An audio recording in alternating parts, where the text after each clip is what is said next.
الحمد لله رب العالمين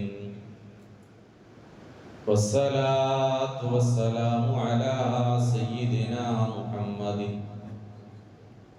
وعلى آله وأصحابه أجمعين رب اشرح لي صدري ويسر لي أمري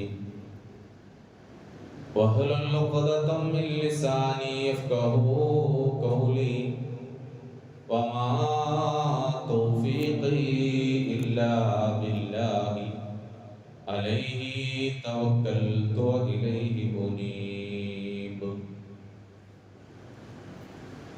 وما توفيقي إلا بالله عليه توكلت وإليه أنيب. പ്രിയമുള്ള സത്യവിശ്വാസികൾ, അല്ലാഹു സുബ്ഹാനഹു വ തആല നമ്മളുടെ ഇരുത്തം കബൂലാക്കുമാറാകട്ടെ. ഇഅ്തികാഫിന്റെ നിയ്യത്തോടുകൂടെ നമ്മൾ ഇരിക്കുക അല്ലാഹു കബൂൽ ചെയ്യുമാറാകട്ടെ. നമ്മൾ ഇന്ന് മരണപ്പെട്ടു പോയ, നമ്മളെ ഈ പള്ളിക്ക് ചുറ്റും മറമാടപ്പെട്ടിട്ടുള്ളവരുമായ നമ്മളുടെ കാരണവന്മാർ, അവരുടെയൊക്കെ ഖബറുകളെ അല്ലാഹു സുബ്ഹാനഹു വ തആല ഈ വെള്ളിയാഴ്ച ദിവസത്തിൽ സ്വർഗ്ഗപൂന്തോപ്പാക്കി കൊടുത്ത് അനുഗ്രഹിക്കുമാറാകട്ടെ.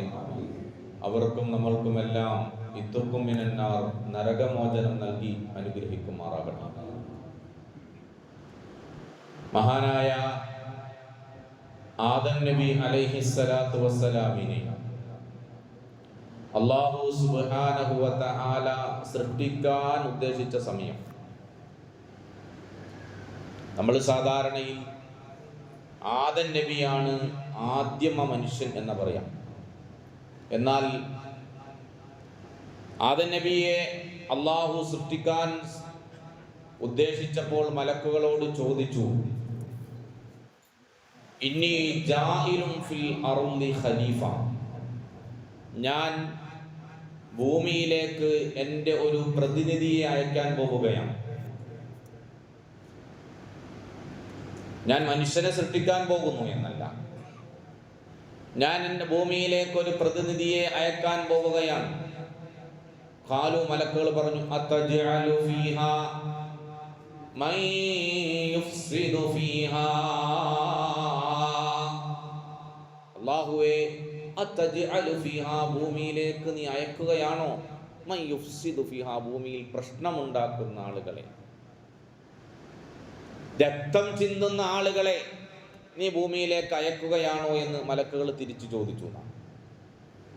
അപ്പോൾ അതിൽ നിന്നെന്താ മനസ്സിലാകുന്നത്? ആദം നബി അലൈഹിസ്സലാത്തു വസ്സലാമിന് മുമ്പേ മനുഷ്യനെ കുറിച്ച് ആർക്ക് ബോധ്യമുണ്ട്? മലക്കുകൾക്ക് ബോധ്യമുണ്ട് എന്നാണ്. ഒന്നിരിക്കൽ നമ്മുടെ ഭൂമിയിലോ അല്ലെങ്കിൽ മറ്റേതെങ്കിലും ഗ്രഹങ്ങളിലോ ഒക്കെ എന്ത് ചെയ്തിട്ടുണ്ടാകാം? മനുഷ്യന്മാരുണ്ടായിട്ടുണ്ടാകാം. അതുകൊണ്ടാണല്ലോ ആദ്യം ആദം നബി അലൈഹിസ്സലാമാണ് ഉണ്ടായതെങ്കിൽ മലക്കുകൾക്ക് ആ ചോദ്യത്തിന് പ്രസക്തിയില്ല. കാരണം അവർക്കറിയില്ല മനുഷ്യന്മാരെ കുറിച്ച്. ഇങ്ങനെ ചർച്ച ചെയ്ത പണ്ഡിതന്മാരെ കാണാൻ കഴിയും. അപ്പോഴാണ് അല്ലാഹു സുബ്ഹാനഹു വ തആല പറഞ്ഞത്, അങ്ങനെയൊന്നുമല്ല, ആദം നബി അലൈഹിസ്സലാത്തു വസ്സലാമിനെ സൃഷ്ടിച്ചു അല്ലാഹു സുബ്ഹാനഹു വ തആല.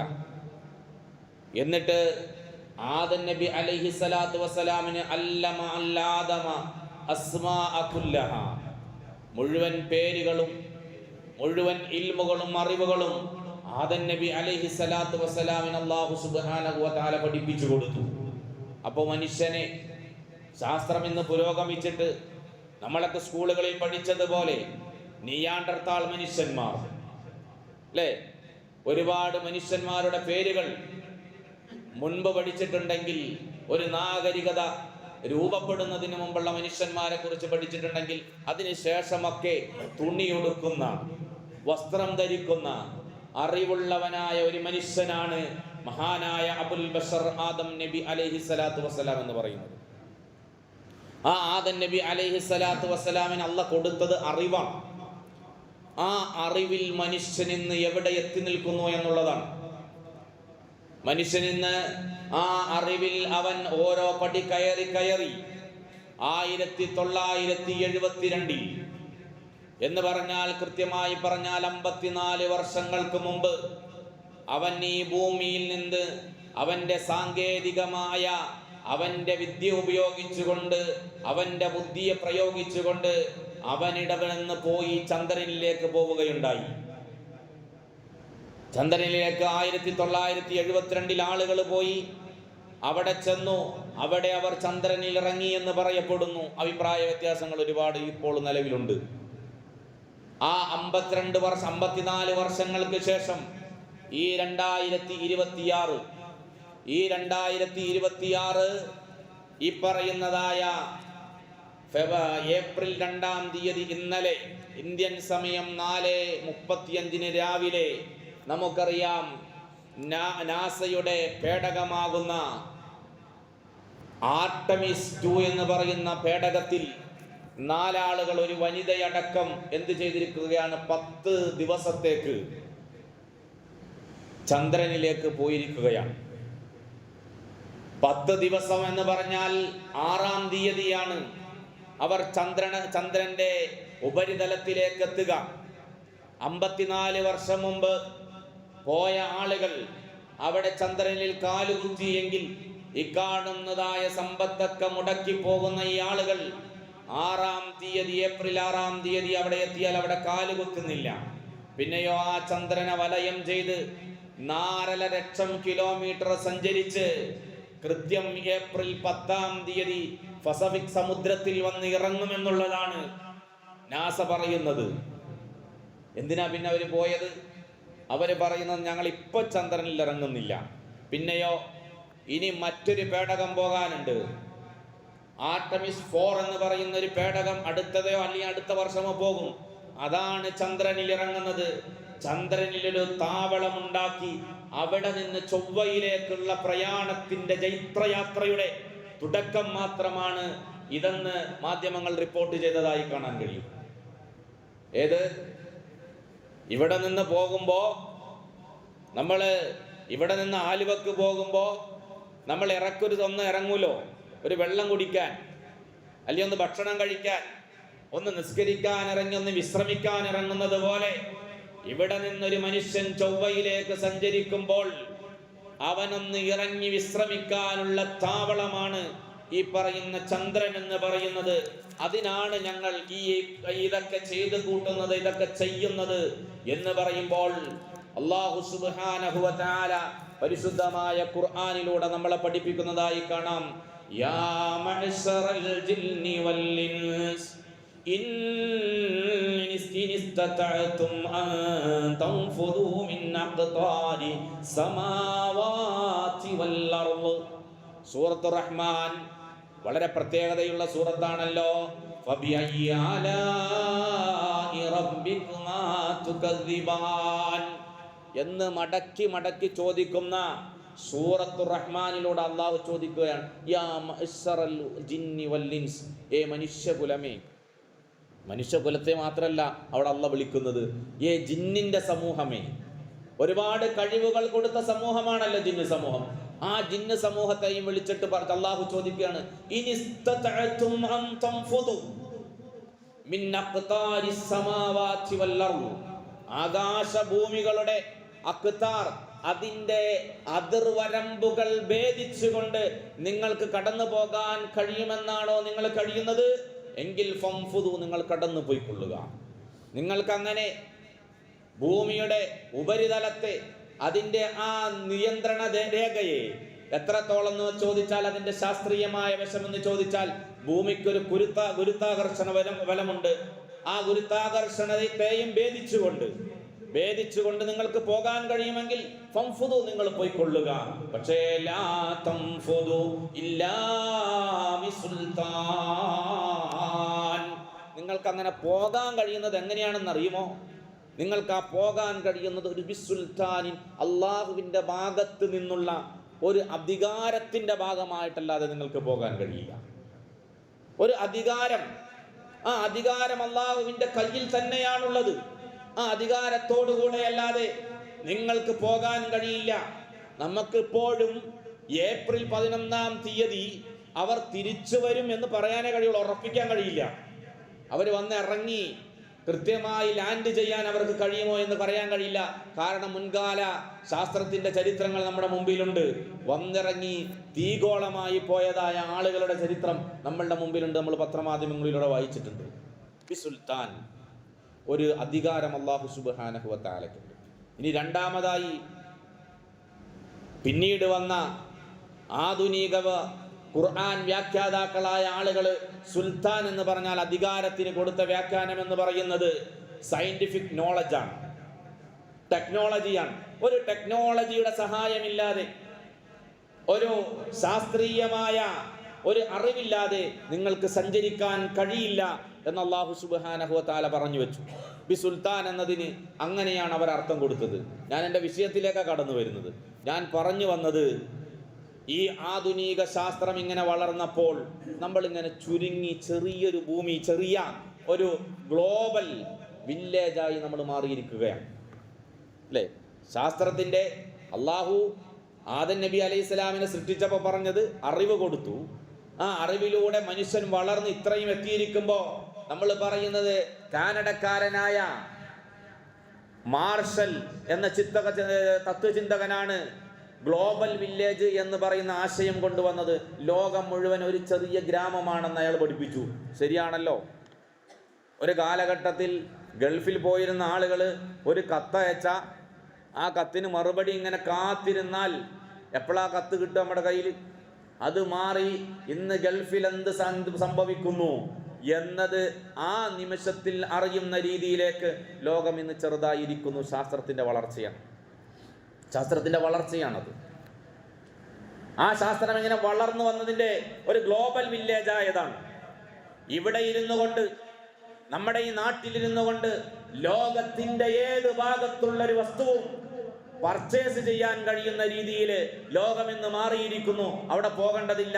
ഇവിടെ ഇരുന്നു കൊണ്ട് നമ്മുടെ കയ്യിലിരിക്കുന്ന ഒരു ചെറിയ ഫോണിലൂടെ ലോകത്തിന്റെ എവിടെയുള്ള ഒരു വസ്തുവും നമുക്ക് പർച്ചേസ് ചെയ്യാൻ കഴിയുന്ന രീതിയിലേക്കായപ്പോൾ അള്ളാഹുവിന്റെ പ്രവാചകൻ അഷ്റഫുൽ ഖൽഖ് മുഹമ്മദ് മുസ്തഫ സല്ലല്ലാഹു അലൈഹി വസല്ലം തങ്ങൾ പറഞ്ഞു, ലാ തഖൂമുസ്സാ, ഖിയാമത്ത് നാൾ ഉണ്ടാവില്ല കേട്ടോ. ലാ തഖൂമുസ്സാ, ഖിയാമത്ത് നാൾ ഉണ്ടാവുകയില്ല ചില കാര്യങ്ങൾ ഉണ്ടായിട്ടല്ലാതെ. അതിൽ അള്ളാഹിന്റെ പ്രവാചകൻ പറഞ്ഞു, തതഖാറബുൽ അസ്വാഖ്, മാർക്കറ്റുകൾ അടുത്ത് വരുന്നത് വരെ ഖിയാമത്ത് നാൾ ഉണ്ടാവില്ല. അന്നത് പറഞ്ഞപ്പോൾ മനസ്സിലാകാത്തവരായിരുന്നു.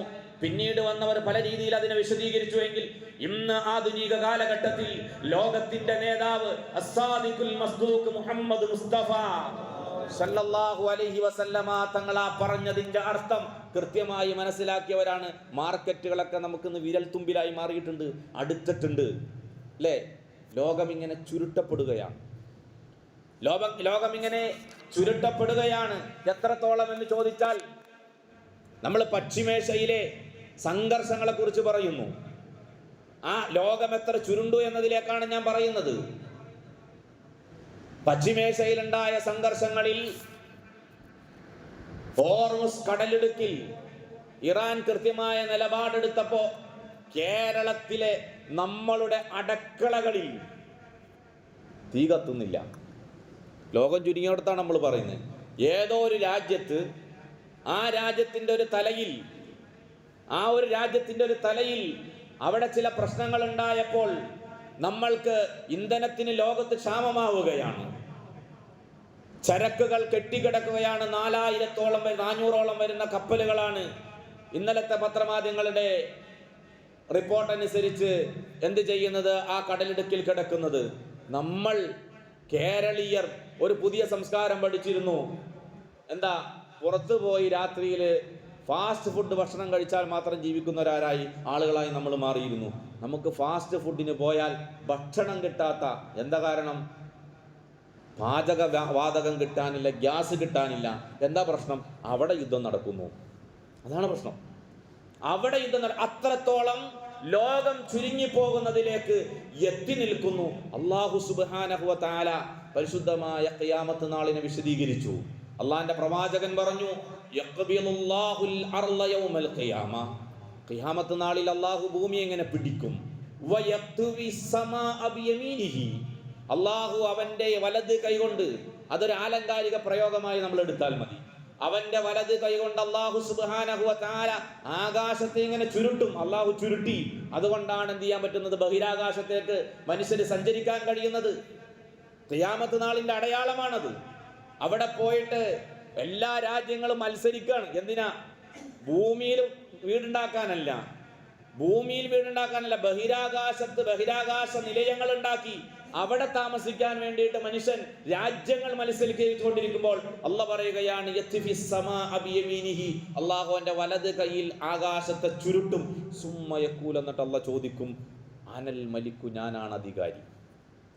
അനൽ മലിക്കു, ഞാനാണ് അധികാരി. ഐന മുലൂകുൽ അർളി, ഭൂമിയിലെ അധികാരികൾ എവിടെ? ഭൂമിയിൽ അഹങ്കരിച്ചവരെവിടെ?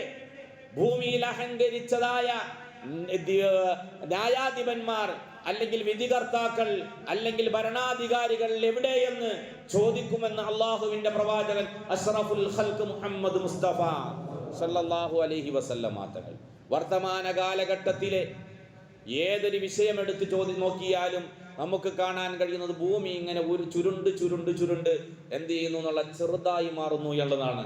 ശാസ്ത്രീയമായി അങ്ങനെ ചുരുണ്ട് വരുമ്പോൾ ഒരു വശത്ത് മനുഷ്യൻ അവൻ എന്തിന് ചന്ദ്രനിലേക്ക് പോയിട്ട് അവിടെ താമസിക്കാൻ, ചൊവ്വയിൽ പോയി താമസിക്കാൻ ദിവാസ്വപ്നം കാണുമ്പോൾ ഭൂമിയിൽ മനുഷ്യന് മനുഷ്യത്വം നഷ്ടപ്പെട്ടു പോവുകയാണ്. അവിടെയാണ് ആദം നബി അലൈഹിസ്സലാത്തു വസ്സലാമിന് എന്ത് ചെയ്യുന്നത്? അല്ലാഹു സുബ്ഹാനഹു വ തആല ഇൽമു പഠിപ്പിച്ചു കൊടുത്തത്. അതാണ് അത് തമ്മിലുള്ള ബന്ധം എന്ന് പറയുന്നത്. ആദം നബിയോട് പറഞ്ഞത്, മലക്കുകളോട് അല്ലാഹു സുബ്ഹാനഹു വ തആല ആദം നബിയെ സൃഷ്ടിക്കുന്നു എന്ന് പറഞ്ഞപ്പോ അതജ്അലു ഫീഹാ മൻ യുഫ്സിദു ഫീഹാ, എന്തിനാ അല്ലാഹ് നീ മനുഷ്യനെ സൃഷ്ടിക്കുന്നത്? അവൻ ഭൂമിയിൽ പ്രശ്നമുണ്ടാക്കുന്നവരാണ്. ഭൂമിയിൽ എന്തുകൊണ്ടാണ്? അവന് ബുദ്ധി ഇല്ലാത്തത് കൊണ്ടല്ല, അറിവില്ലാത്തത് കൊണ്ടല്ല. അവന് അറിവ് പഠിപ്പിച്ചു കൊടുത്തപ്പോൾ ആദം നബി അലൈഹിസ്സലാത്തു വസ്സലാം ആ അറിവ് മലക്കുകൾക്ക് പകർന്നു കൊടുത്തു. എന്നിട്ട് അല്ലാഹ് പറഞ്ഞു, ഇസ്ജുദൂ ലി ആദമ, ആദമിന് നിങ്ങൾ സുജൂദ് ചെയ്യണം. അറിവ് പഠിപ്പിച്ചു കൊടുത്തപ്പോൾ ആദം നബി അലൈഹിസ്സലാമിന് സുജൂദ് ചെയ്യാൻ മലക്കുകളോട് പറഞ്ഞു. ഫസജദൽ മലായികത്തു കുല്ലുഹും, മലക്കുകൾ മുഴുവൻ സുജൂദ് ചെയ്തു. ആ സുജൂദ് ചെയ്ത മലക്കുകളുടെ പാരമ്പര്യമുള്ളവരും ആ വഴിപ്പെട്ട ഒരു സമൂഹത്തെയാണ് നമ്മളുടെ മഹല്ലുകളിൽ ഉണ്ടാകേണ്ടത്. ഇല്ല ഇബ്ലീസ, ഇബ്ലീസ് ഒഴിച്ച്. ആരാത്? അന്ന് ടെക്നോളജി പഠിപ്പിച്ചു കൊടുത്ത, അറിവാദൻ നബി അലൈഹി സ്വലാം പഠിപ്പിച്ചു കൊടുത്തപ്പോ അന്ന് അതിന് മുഖം തിരിഞ്ഞു നിന്ന ഒരാളുണ്ട്. ആ ആളാണ് ലഅനത്തുല്ലാഹി അലൈഹി എന്ന് വിളിക്കപ്പെടുന്ന ഇബ്ലീസ് ലഅനത്തുല്ലാഹി അലൈഹി. ആ ഇബ്ലീസിന്റെ ആളുകളായി നമ്മളുടെ മക്കൾ വളരാൻ പാടില്ല. അപ്പൊ സമൂഹത്തിൽ വിദ്യ ഉണ്ടാകുമ്പോൾ, സമൂഹത്തിൽ അറിവുണ്ടാകുമ്പോൾ, ടെക്നോളജികൾ വളരുമ്പോൾ ഒരു മുസ്ലിമിനെ സംബന്ധിച്ചിടത്തോളം അവന് അന്ത്യദിനത്തിലുള്ള വിശ്വാസം വർദ്ധിക്കുകയാണ് ചെയ്യുന്നത്. അന്ത്യദിനത്തിലുള്ള വിശ്വാസവും മറ്റും വർദ്ധിക്കുകയാണ് ചെയ്യുന്നത്. അല്ലാതെ ശാസ്ത്രം വളർന്നാൽ ഇസ്ലാം തകരുകയല്ല ചെയ്യുന്നത്. അതുകൊണ്ട് നമ്മളുടെ മക്കൾ ഒരു സംസ്കാരമുള്ളവരായി, നമ്മളെ അംഗീകരിക്കുന്നവരായി, അള്ളാഹുവിനെ ഭയപ്പെടുന്ന മുത്തഖീങ്ങളായി വളർന്നു വരേണ്ടതുണ്ട്. അള്ളാഹു സുബ്ഹാനഹു വ തആല തൗഫീഖ് ചെയ്ത് അനുഗ്രഹിക്കുമാറാകട്ടെ. നമ്മളുടെ മദ്രസകളൊക്കെ തുറക്കാൻ പോവുകയാണ്.